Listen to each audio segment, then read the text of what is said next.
आज आपण मानक एमिति गोटे एड्रेस देवी जो एड्रेस रे आपण घरे बसिकी मध्य माने घरे थाइकी आपणकर मानसिक मध्य रखिपारे। फोन नंबर भी मुझे आपण मानक देदेवी जोटा कि आपण मानक बहुत सहज हम।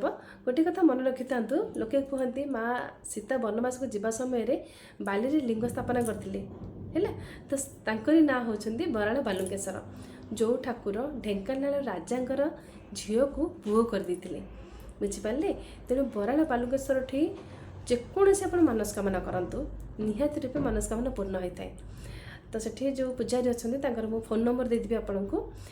तो एड्रेस टी आपको बता दूसरी पुरी जीवा रास्तार साक्षीगोपाल पड़ो तो साक्षीगोपाल पूर्वर पड़ो पट्टनायक छक से छकु आप 2 किलोमीटर बाम हाथी 2 किलोमीटर गले मंदिर पड़ बराड़ बालुकेश्वर जोठिकी शह शह भक्त माने सबुदिन जाती। आपण मैंने जानते महादेव मंदिर को शनिवार सोमवार भिड़ हुए किंतु सेठी प्रत्येक दिन भिड़ लगी था।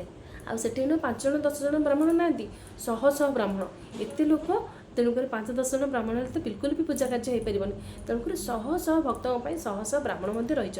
तो आपण मानकर जेकोसी मनस्कामना था स्वामी स्त्री सेठाको जाइकी गुआ नड़िया बसैकी 21 दिन आप मानसिक रखापी तार जहाँ नियम रही। तो आपन को फोन नंबर दे दूँगी आपंकर जेकोसी मानसिक थी आप फोन नंबर भी कंटाक्ट करके कथा हो पारे।